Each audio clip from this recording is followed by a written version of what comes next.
So welcome everybody for this Helpful Village release webinar, February 15th, one day after Valentine's Day. We had a good day yesterday for everybody. We start with some news. First news is that we got some new villages joining. Actually, that you see here, Pasadena Village and Care Connections Network in Orange County are not new. They were with us from last month or the month before, but the new village is actually Westside Pacific Villages in Los Angeles County, Marina del Rey, etc. But I put together Pasadena and Orange County because I don't know, there is something going on in Southern California. As you know, we started in Northern California and everyone heard of Helpful Village, started signing up. Finally, we made it to Southern California, and then there is some something going on there. So that's cool for Southern California. And we had one more in Florida. So this is Lee County in Florida. And I don't remember the city it was, but this city, actually, was the city at the epicenter of the last tornado in Florida. So welcome to the new villages.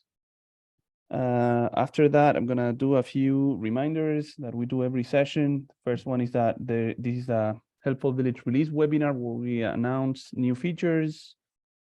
Next week, we have another webinar. Messed up my dates. So basically, next Wednesday, there is a V2V hosted webinar, and I messed it up. So it's March. No, it's right. It's correct. It's February 22nd. It's the V2V hosted webinar. It's a Q&A webinar. If you have questions, you can let us know. And next month is the next release webinar on March 15th. So actually, stuff is correct. These are a few useful resources. There is a training docs guide under this address, and the help center where you can find all our training articles are under support.helpfulvillage.com. And there is also a Slack community website where we have conversations among villages and with us about anything you want to discuss about.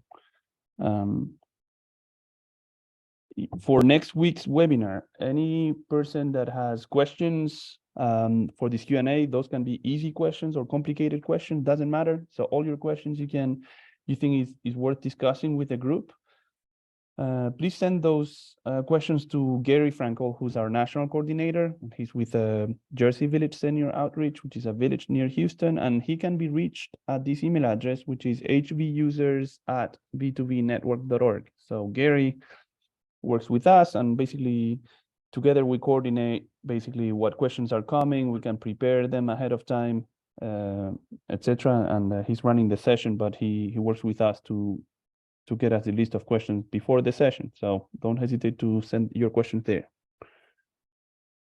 Quick reminders about the fact that there is a training docs guide and a help center under support.helpfulvillage.com where you can submit your requests. And we invite you to do this with this link. Is when you do that, basically it's going to offer you some possible answers to your questions.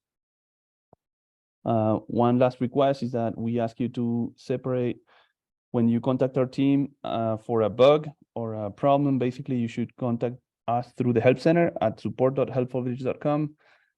When you have ideas for improvements, those are also welcome, but you're invited to submit them in a different website, which is ask.helpfulvillage.com. That helps us prioritize the bugs first, and then move on to the ideas after that. Okay, so those were the reminders. Now we need to discuss about news, and today is not the best news, but it's not of my fault. But we need to talk about the news from MailChimp. I think many villages received an email, and I thought we should discuss as a group here. MailChimp is the system that allows us to send the group emails out to people. MailChimp can be synchronized with Helpful Village so that if you add a new member, well, we automatically add this person to your mailing list and your newsletters and stuff like that. So it's really useful. Most of our customers were using MailChimp with a free version, which is great. So there was no monthly cost, etc. And before it allowed for 2,000 contacts and 10,000 messages or something like that. And just recently, MailChimp informed our customers basically that they're changing their pricing and packages, etc. And then basically the free package is still available, but it's smaller. So the new limits are shown on the screen on the right. So I'm showing you this page from the MailChimp website that's showing their packages where you can choose from. And basically the free package is on the right, where you pay nothing. And basically you can have up to 500 contacts and can send 1,000 emails per month with a daily limit of 500. I'm just reading the page. As I said, they have reduced these numbers. So before, I think it was 2,000 contacts.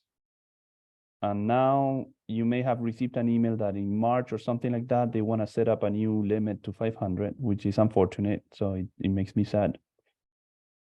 It also used to be 10,000 yeah, maybe 10,000. messages. Yes.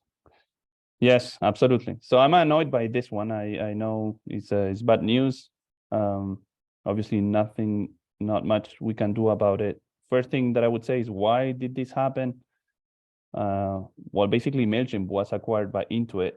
So this is probably a corporate move. MailChimp used to be kind of a startup where they were super nice, giving this free package that was more generous. And my explanation, and since they were acquired by Intuit, now corporate decided that they wanted to make more money or have more bonuses. I don't know, but it's not great news. Intuit, for those that don't know the company, is the same company that owns QuickBooks and the same company that owns TurboTax, I believe. So anyways, just, MailChimp is owned by Intuit, and they set up this new pricing. What can you do from your village? You can do a few things. First, if you have under 500 contacts synchronized with MailChimp, then fine, you don't need to do anything, because basically that still stays free if you send under 1,000 messages. If your mailing list has more than 500 contacts or this, essentially you may consider upgrading your MailChimp package, probably to Essentials, which is the next one. And I think do I have the prices here? I don't have the prices here, but I believe it's something like $13 a month. And if you go into Essentials, you have the limits that are shown in this email, which is you can have up to 50,000 contacts, which is kind of, the step is big. Suddenly, I don't think you will need more than Essentials, and then 10 times plans, contact limit, etc. I don't know. There's this calculation. So probably, you may have already been contacted by MailChimp, and if you have not been contacted, they are sending emails out to people, and they will inform you how it works and what do they invite you to do. Well, this thing here says for the Essentials, $350 per month.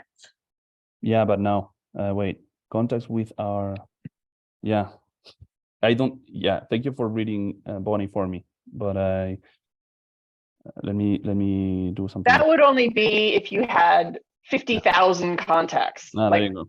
Yeah, our village, we've been paying for MailChimp for a long time. And we have, I think our tier is up to 5,000 contacts. And I believe we pay about $35 a month. Yeah, thank you. Oh, so it's a escalating scale. Then it's, yeah, they say, I mean, you can go here anytime, right? You can go mailchimp.com/pricing, and then you have the pricing link over here. And I took a print screen of this. So basically the free package is what they have here, and the Essentials, it starts at 13. So it doesn't mean that it stays at 13. And then you can send, so I don't know. Then they have, how many contacts do you have? You say, well, we have 1,500 contacts. They say it's gonna cost $26.50. Is that possible? And then you can have contact limits exist. I don't know. So another question then, Manuel. Yes. I mean, we only use MailChimp because that's what you interface with. Yeah. Yes. Is there any possibility you could change who you interface with? Yeah, it's a great question, Bonnie. I mean, possible is always possible, right? Because we coded it here and we can code it somewhere else. Now, how likely is that to happen? Not very likely, because I know I have fought with this API from MailChimp, right, and integrating their code for a long time.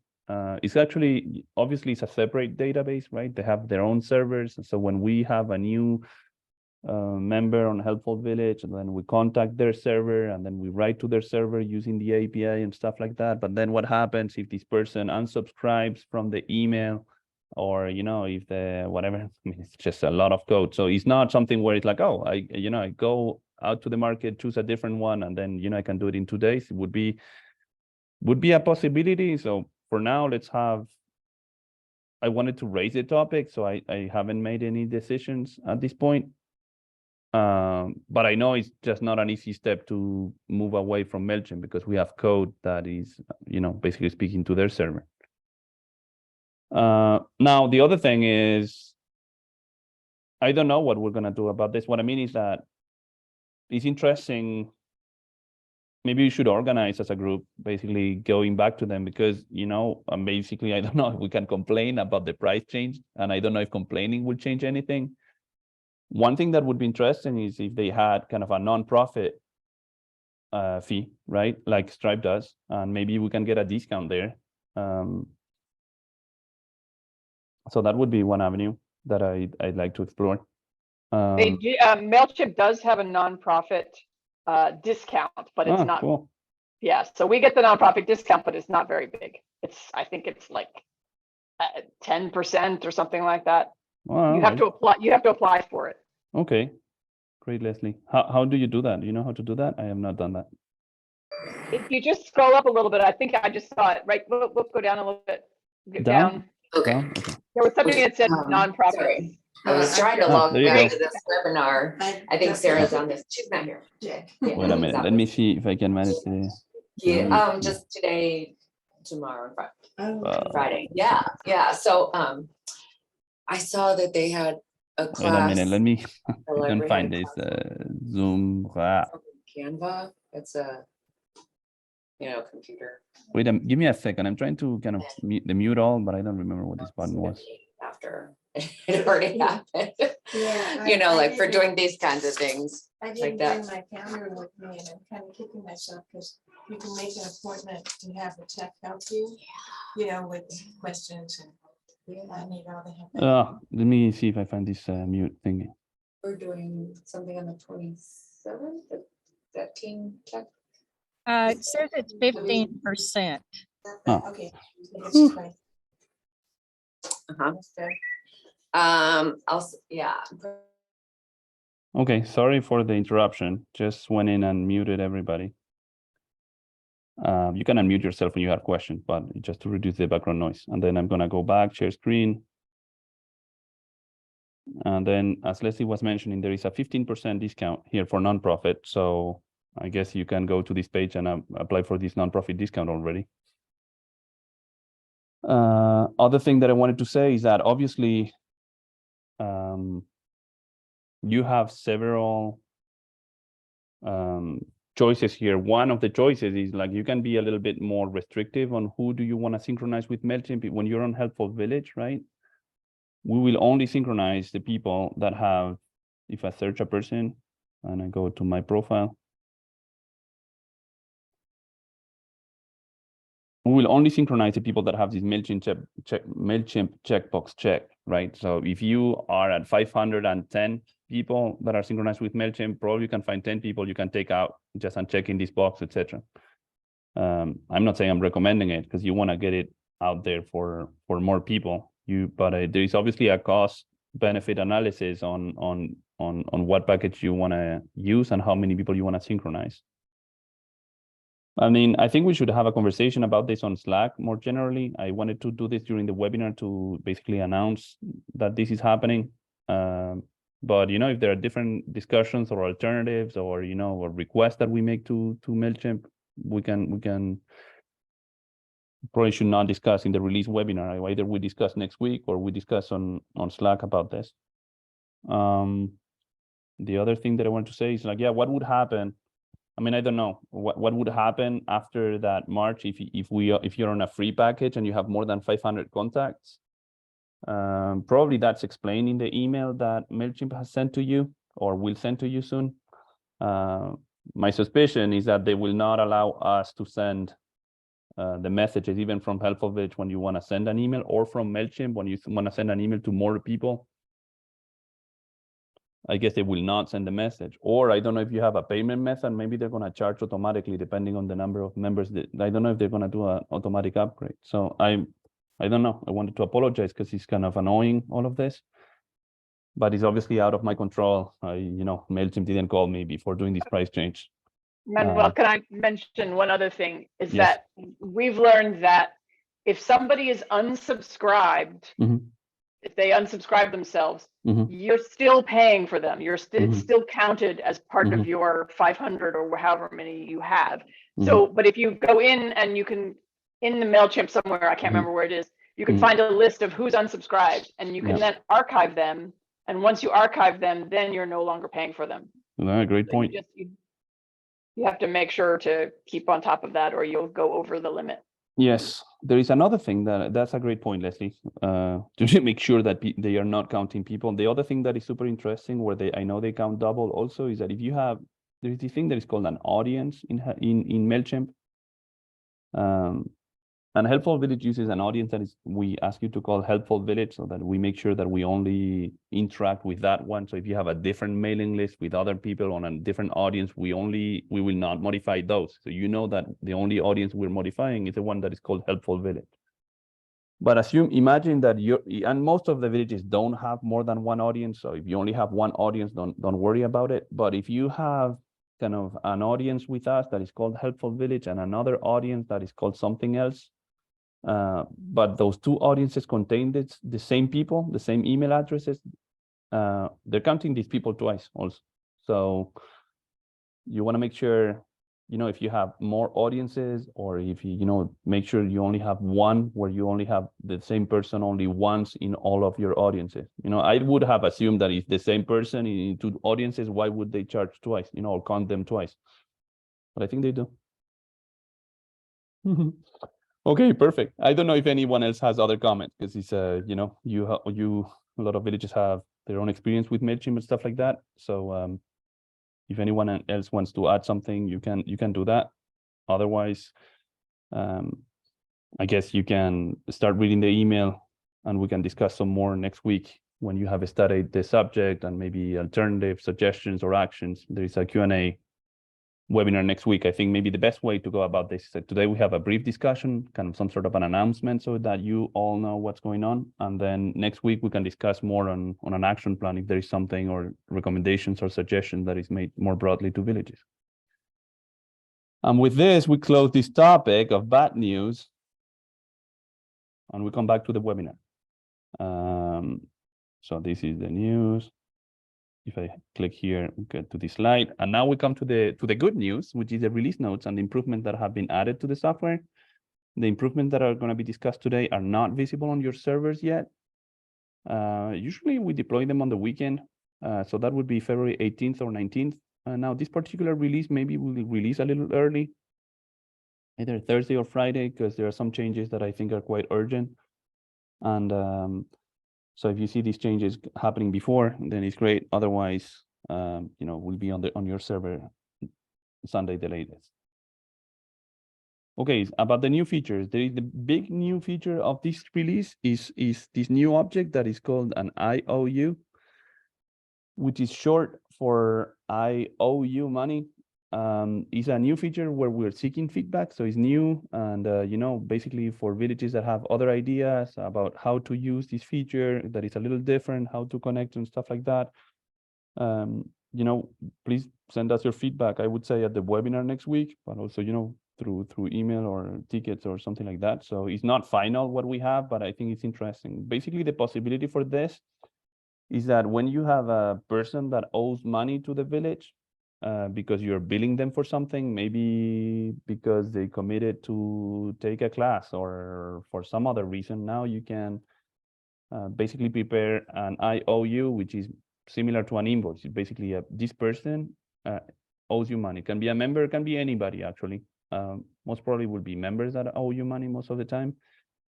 I have a bullet point here showing different areas where you can see this difference. So you can create these IOUs from the user profile, and I'll do a demo later today. So you don't need to remember. I'll try to remember myself for the demo.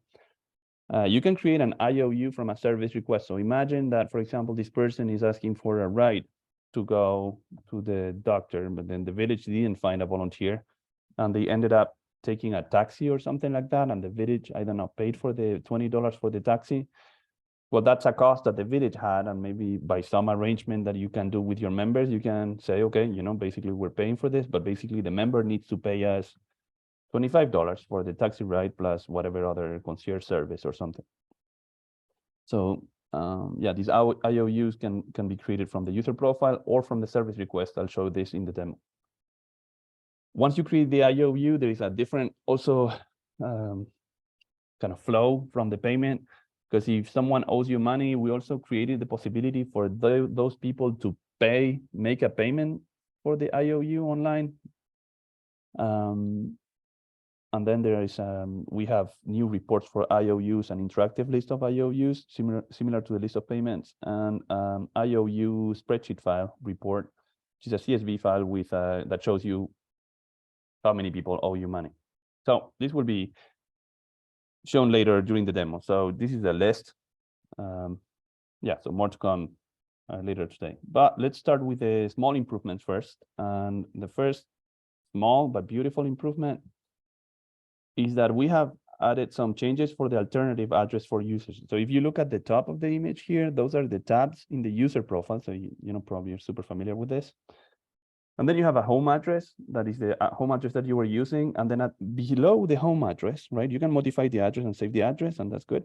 And then below that, there is this alternative address. Actually, we had an alternative address before, just the display is a little better now, because it's a little bit more visible with this gray table, where basically maybe this person has a home address here, but in the weekend is at a different address, and you want to record this address on the profile, and you can do this here. I had a conversation with Jim from Taos, and there are other use cases that we're still reviewing, kind of, okay, we want to, this person lives here, but basically the mail should go to a different address, so that's an alternative address. So you can use addresses in different ways. I'm actually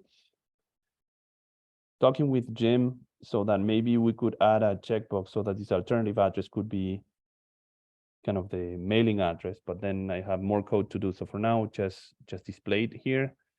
And in future versions, maybe we have another change where basically if you want to print a kind of mailing label, it's going to use whatever address you chose as the mailing address. Anyways, first change is that it's prettier on the user profile. There is another change that we did for these alternative addresses, is that you can now add comments for these addresses. For example, in this particular example that I gave here, I created an alternative address, and I'm saying, well, this address is the main home address, and the other address is the address for mail, or is the address for vacation, or is the address in the weekend. So this is a free text area where you can basically explain what this address is about. The other thing that we added that I found funny is that we didn't have a country in this address choice, and but now people are now allowed to go to Canada and Mexico on vacation, so that's great news, and you can add that there.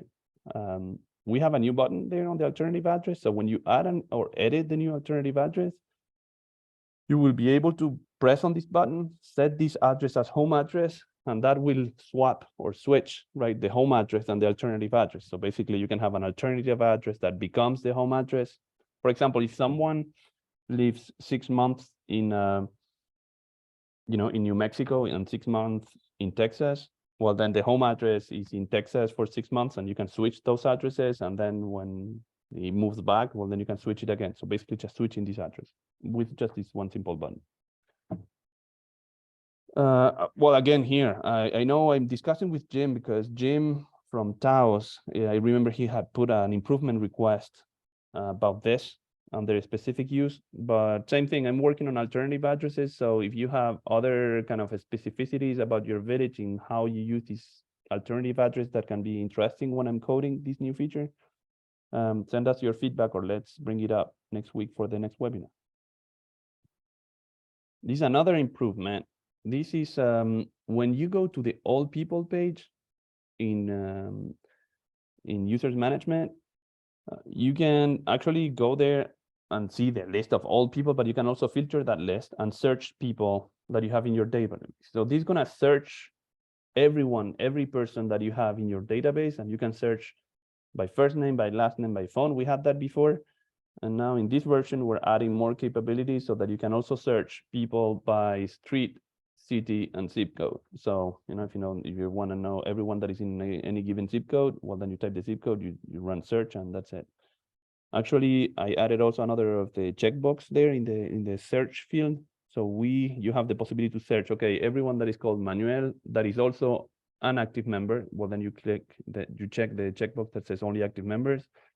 Or if you know that this particular person has no membership information, you check that new checkbox that has no membership information. If you know that this person, was not a member, and it's additional search capabilities. Okay, this one is pretty simple. The next one is also super simple, but I found it was super exciting. So it's related. It's like, this is the all people page. For those that remember, it's under menu, admin, people management, and then all people. Is also the page that shows when you're searching.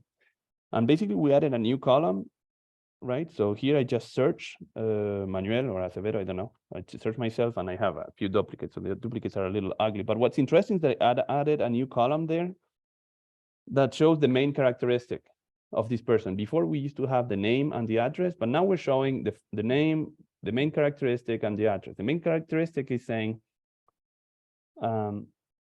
kind of it's a priority list. It's like, if this person is a member, I'm going to say, well, this person is a member. They can be other things. They can also be a volunteer. They can be a donor and a prospect.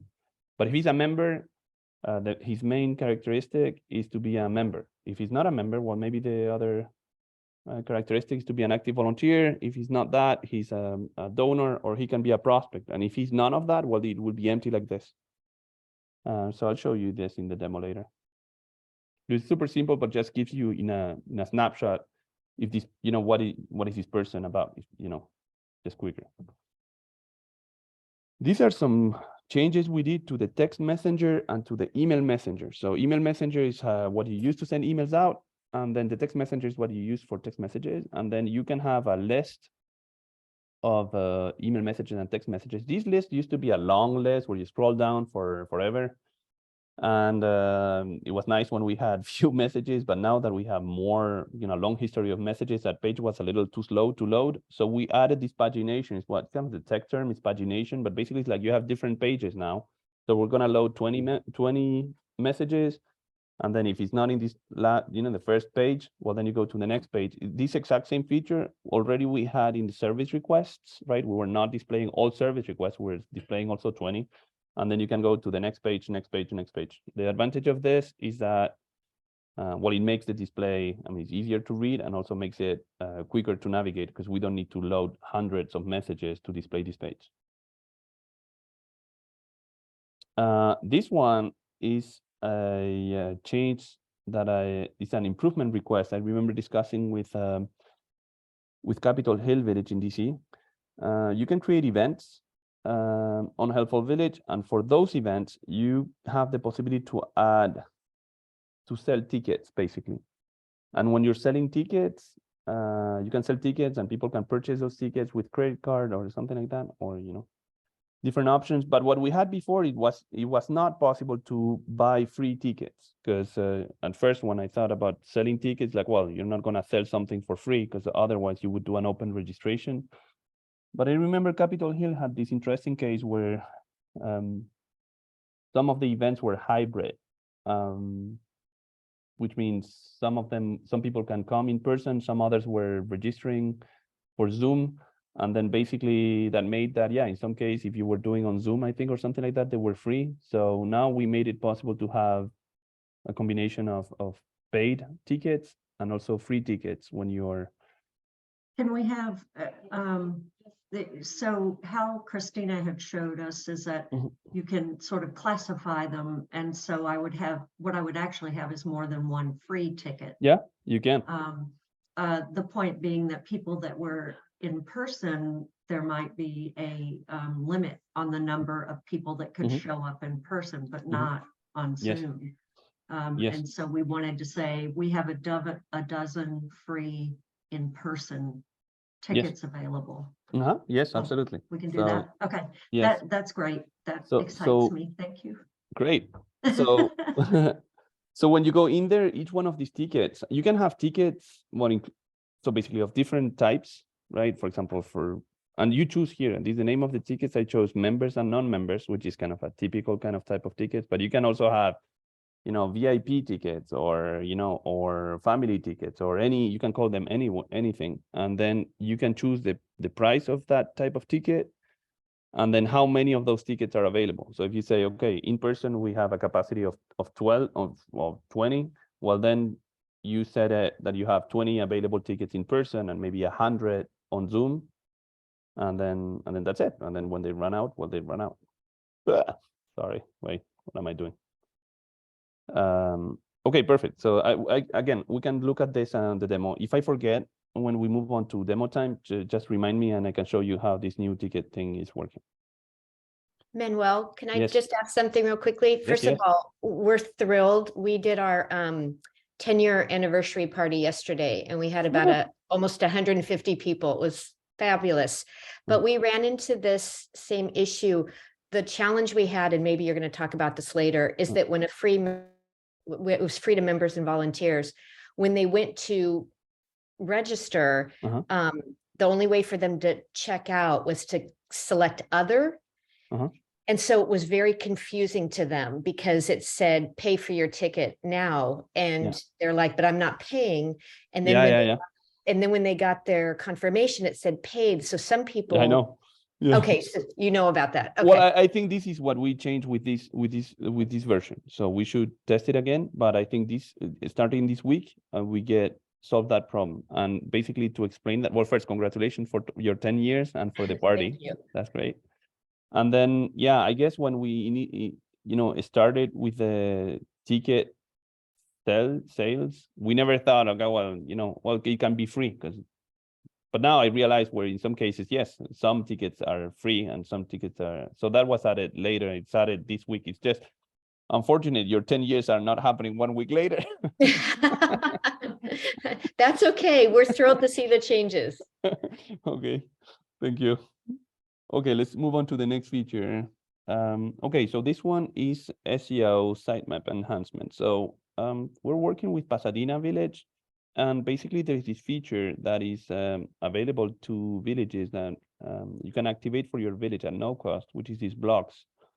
Blogs are, well, I guess everyone is familiar with blogs, but it's an article that you write on your website that you make available, but are bound to be public. So basically, if you're making content that is public for your community or your city to see, you can explore these blog topics and write blogs for your website. Now, Pasadena has a long list of blog posts that they had been written for years, and they're coming from a different provider. And so basically we were able to bring their history of blogs.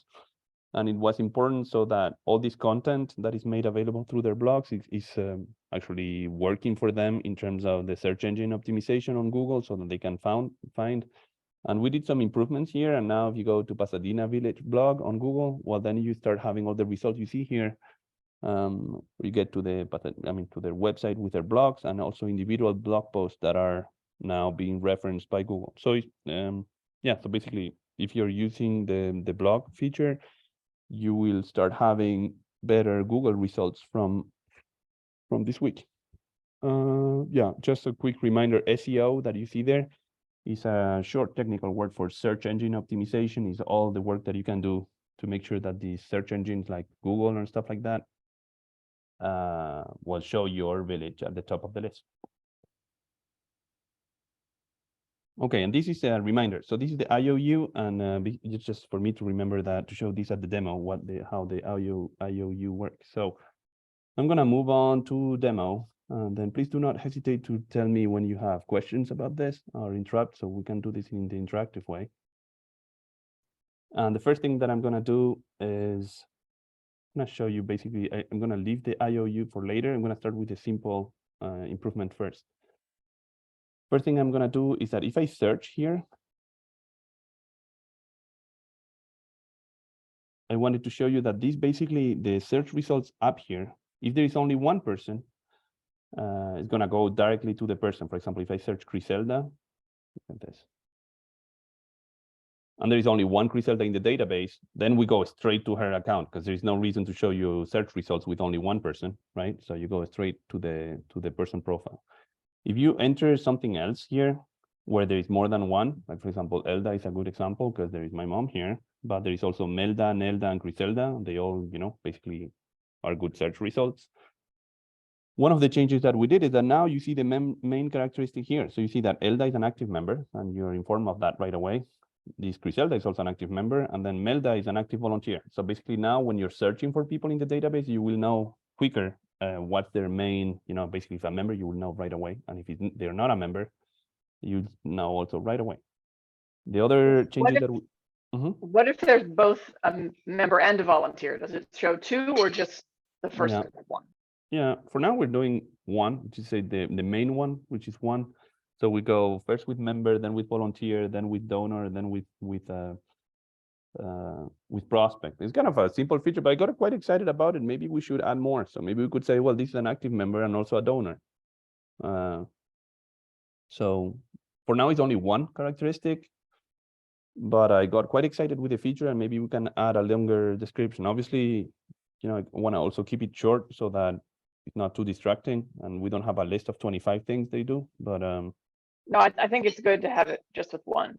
Just at one? Okay. Yeah, I like that. Okay, so let's go with one for now, and then we'll collect some feedback about. Well, anyway. So anyway, that's it. And then the other feature that I explained is here in the search person. So this is kind of a more detailed type of search, right? If you want to search by phone number, you can do it here. If you're gonna search here by street, I know they want to see everyone that lives in this particular street. I search, and I see that all these people here have this Addison Street address. Manuel, how do you get to that display? The all people? Oh, yes, it's all people. It's at the bottom of all people. It's a good question. It's a good question, Carol, because I wanted to show you that, but it's yeah. Let me show you two things, because basically that's the all people page is basically the main page that comes up when you're searching, everybody. It takes you to all people. There is another way to get there. You can also go to admin, people management, and then here all people. And this is the unfiltered all people list, which is the same page, right? And then you see here you have 936 people. Then it has all these pages of a lot of people here. But then now, if I'm searching the all people list and filtering for those that live at Addison Street, search, and I have 3 people that live at Addison Street. Same thing for the zip codes, right? So if I go here and say, okay, who lives at 94703? Search. And then I have all these people here. And you may be wondering, wait a minute, these are 94703, 94703, but how about this guy? Actually, this guy, if you go in and you look at his profile, and then you go to the address, it's a perfect segue to show you the alternative address, because he's actually living, shoot, I don't know what happened. I thought I had this other address, but anyway, doesn't matter. What I wanted to show you here is that they have the home address, right, that we're searching here, and then they have this alternative address that is showing below. And then when you look at the alternative addresses below, you can edit the alternative address. So this can be, as we said before, it can be a vacation address or a mailing address, stuff like that. Now here you can add these comments, right? So he's often at this address during the weekends. And then I can set this address as the home address. So let me do it. So this Princeton, New Jersey, where, by the way, I lived before. Not at this particular address, but I lived in New Jersey. So now my home address, you see this other Main Street, Princeton, New Jersey. And my alternative address switched to my New York address for now, for these 6 months or 3 months or whatever. So I'm gonna do it again. And then here, I'm gonna set my New York address as the main address. And so that's basically how you switch the main addresses between home and alternative address. Okay, that was another feature that I wanted to show you. I can show you quickly here on the email messenger. So you see all these emails that go out.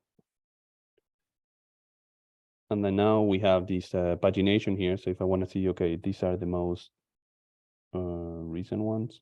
If I want to go to the next page and then to the next page, so it's the same pagination thing, but we have a shorter list. And we did that for the email messenger, and we did that for the text messenger. So I'm not gonna show you the other one. It's kind of the exact same thing.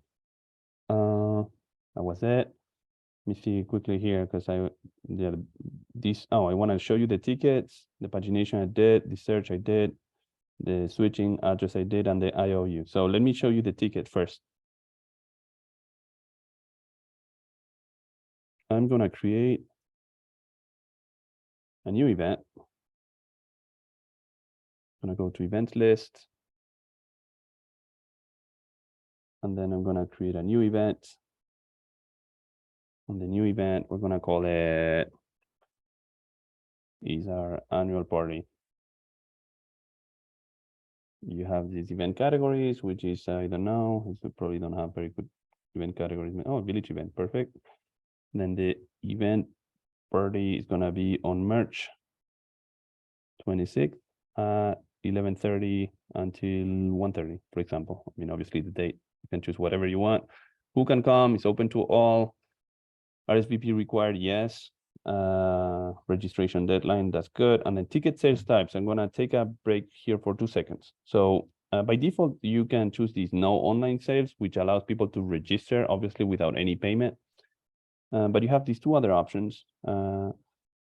This one here, which is ticket sales with credit card, is the option you would choose if someone goes online and basically if they want to take a ticket, well, they need to pay right away. Like there's an online payment with a credit card now to get their seat. There's this other option that is useful to some villages in some cases, which is, okay, you can pay for it with a credit card right now, but also you can choose to pay later with check or cash. You know, for example, okay, it costs $20. You don't need to pay online if you don't feel like it, but you can take the registration, your seat would be saved for you, but then when you get to the venue, well, you need to pay the $20 check, cash, or whatever other case you have, etc. So basically, this is a pay now, and this is a pay later. Okay. Okay. Let's say we choose this ticket sale with credit card. Okay. When you choose this, basically, it's gonna say once you say, well, this is just some sort of reminder. It's like, okay, I'm selling tickets. And what this says here is like, once you will save this event, you will find an add ticket types at the bottom of the event page. At the button on the event page. Yeah. So basically just a message because we're gonna finish creating the event right now, and then we will add the tickets later. So, but for now, I'm gonna say, yes, this ticket will have tickets. This event will have tickets. I want to send a reminder the day before and share some instructions. You're very familiar with the creating of the events. So I don't need to explain every field here. I can add the organizer. I can say where the event is taking place. And I can add a picture. Let me see. Can I add a picture? This never works well. When I add a picture, I never find a picture on my computer. So let's not do it. And then I can save. Okay, so that created an annual party, and obviously it would be better if I had a better picture. I would do that at a later time. But what I wanted to show you is here, these add ticket types.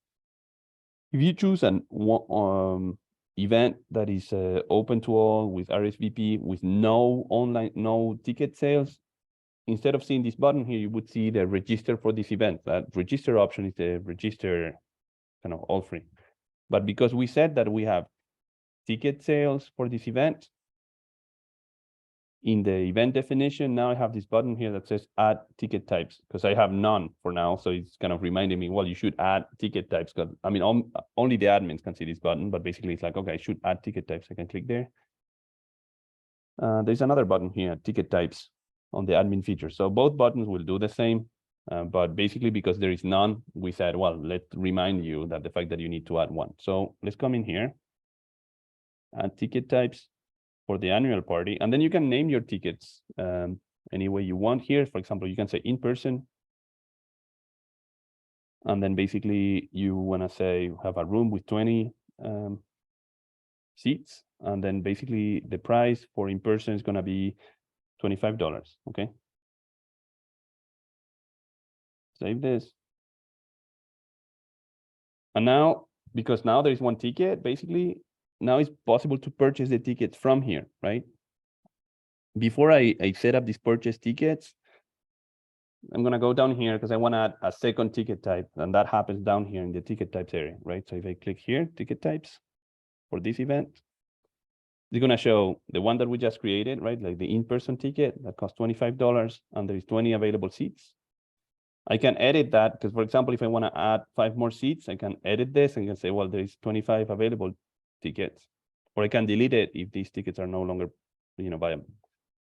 But what I really want to do here is add another ticket type, because in the example that we were mentioning before with Mary, is that now we have Zoom via Zoom or Zoom tickets. I mean, you can choose whatever name. So if you have a more elegant way to say that, you can say that, and then basically say that here you have 100 available tickets, and then the price for this one is 0. It doesn't need to be 0, right? If you want to charge $5, well, then we'd start charging $5 for those. Actually, you know what I'm going to do? I'm going to go in and I'm going to create more ticket types just because I can.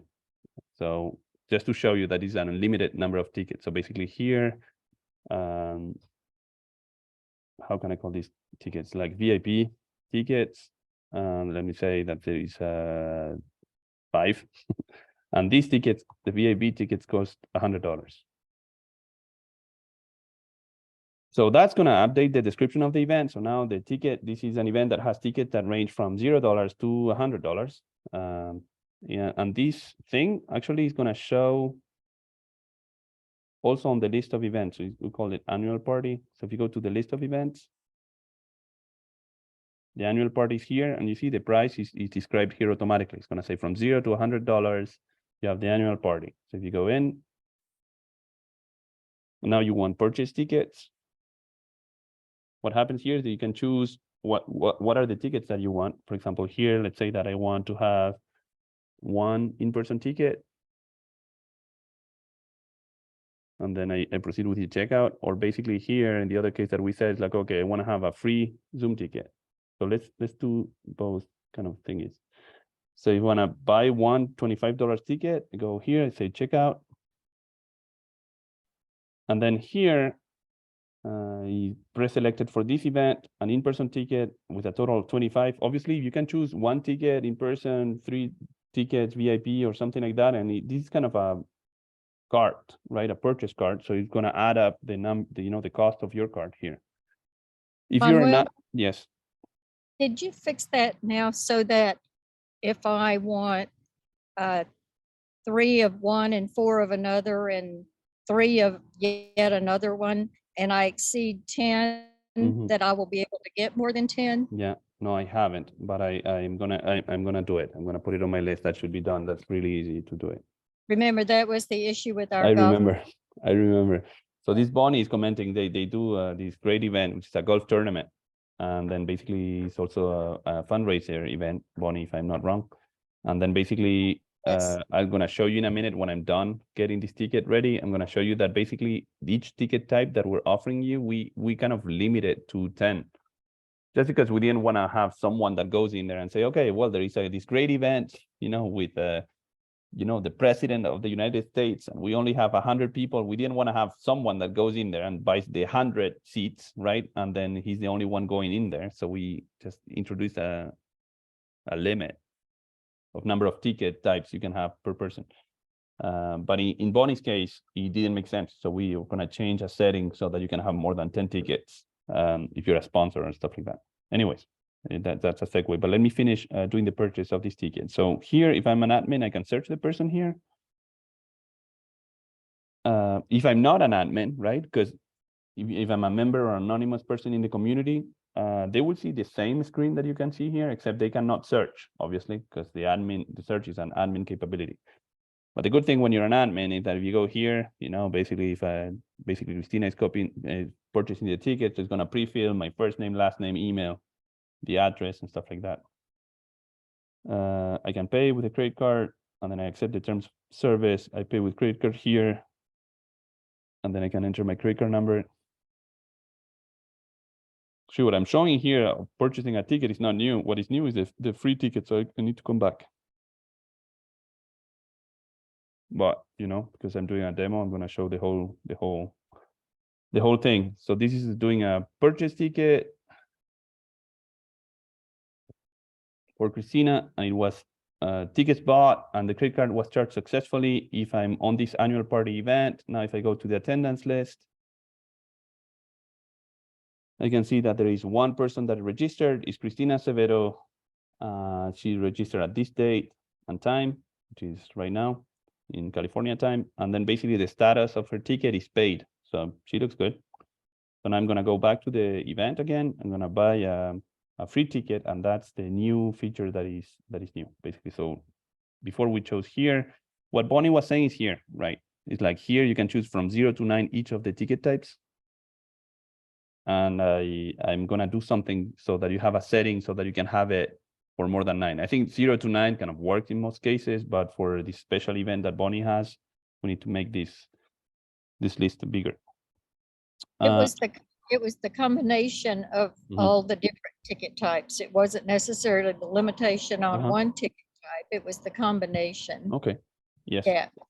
Yes. So we have a case there for Bonnie that we're working on, and that's what it is. So now let me move on with the free ticket now registration. So is rather than taking this paid ticket, and this is new because before we were not allowing free ticket registration. And I can do checkout of a free ticket, and then here I can also search or enter the first name, last name. It is a choice, but let's say that we have my mom that's gonna participate from Zoom. I can register her from here, accept the terms of service, and rather than saying pay with credit card, obviously there is nothing to pay. So there's a new button that says confirm order.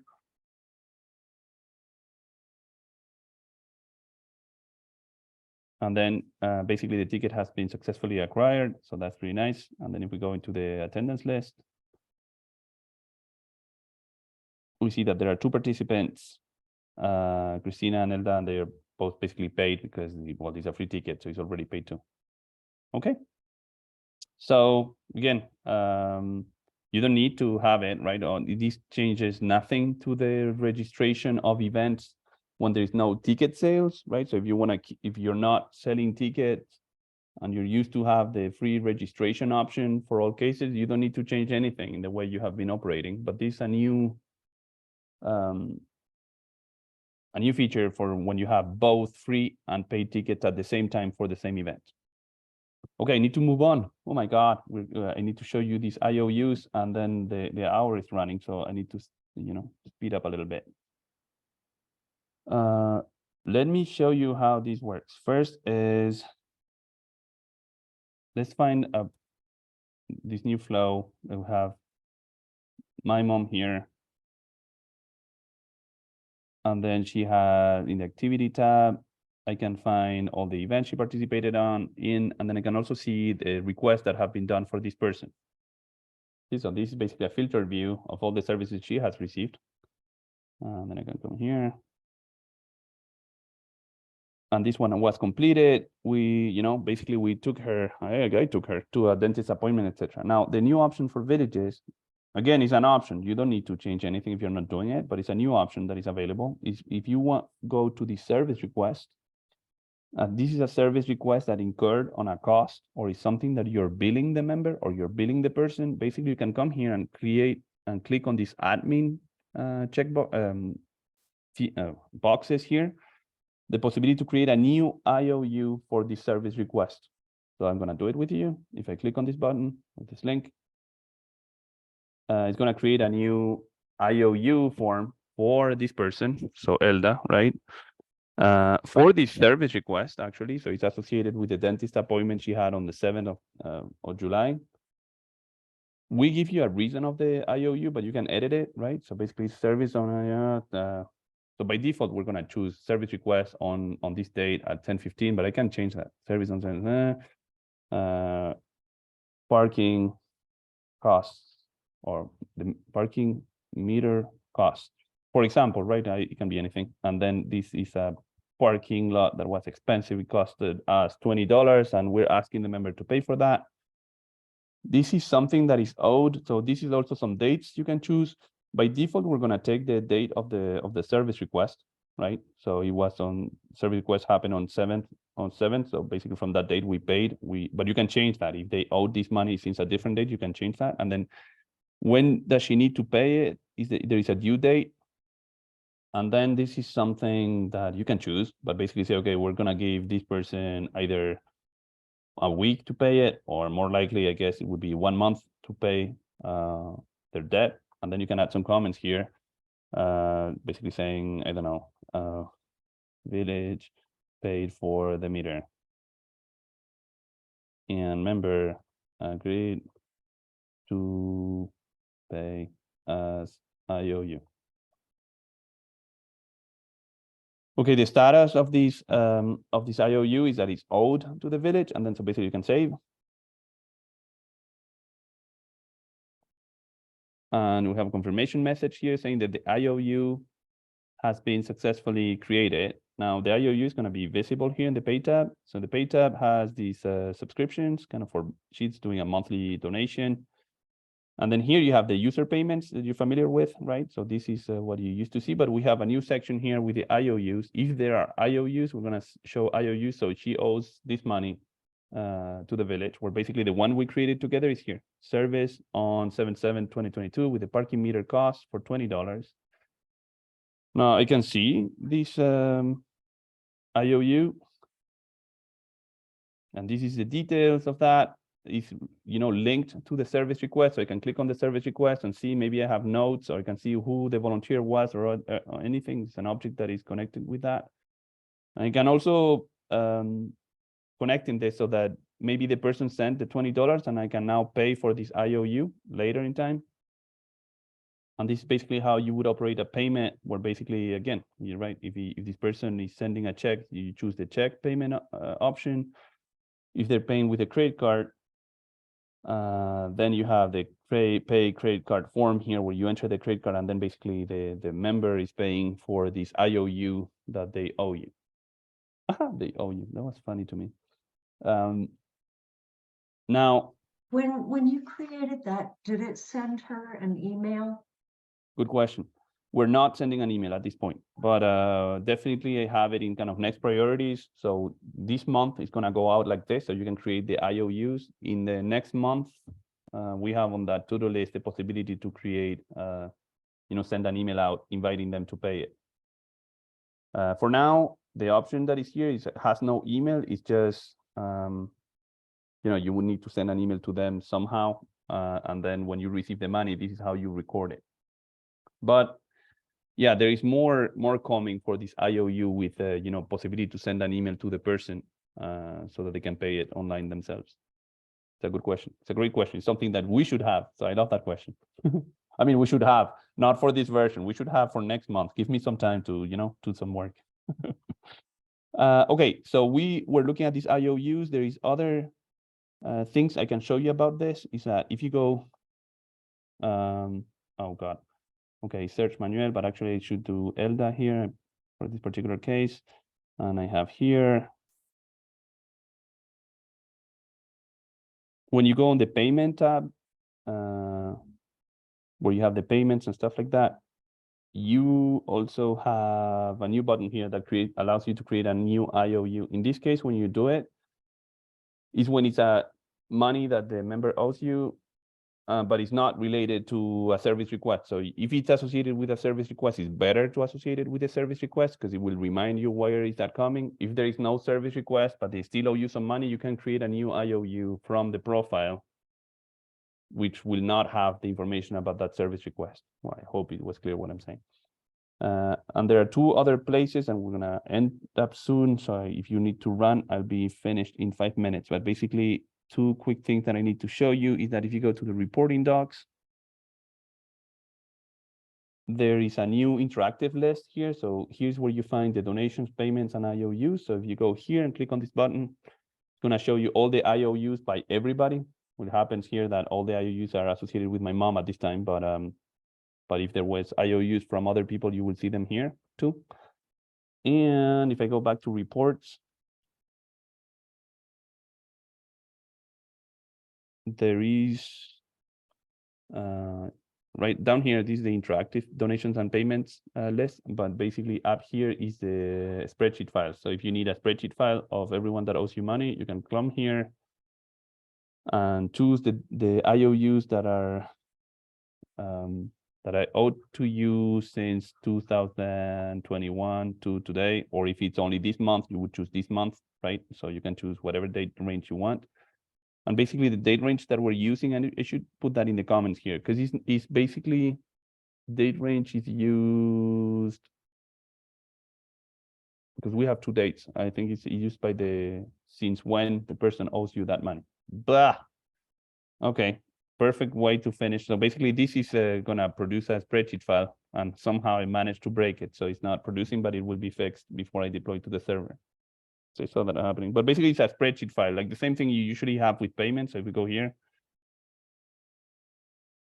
and create report, the downloads, and you open it up here with your Excel or a spreadsheet file, and basically it's going to contain, you know, who it is for this person with this email address, and they're a member. Why does this person owe you money and stuff like that? So it's a spreadsheet file in this way that you can process, you know, if you have someone contacting the members to, you know, to make them pay their IOUs. Okay, perfect. So as you can see, we've been busy this month adding these new features. I hope you appreciate these new improvements. We're meeting again next week for questions and answers. So I know today is kind of a monologue where we make a lot of announcements. There is one more slide that I forgot to share. Let me go back at it, and just if you can give me 2 seconds, because actually I wanted to show you one more thing. Here we discussed about the IOUs, but I wanted to show you the next priority. So the next priorities is stuff that we will be working that will not be on the server this week, but will be there likely next month. So this is what we're going to be working next month. Is someone mentioned this, kind of how to send the IOU by email to the person.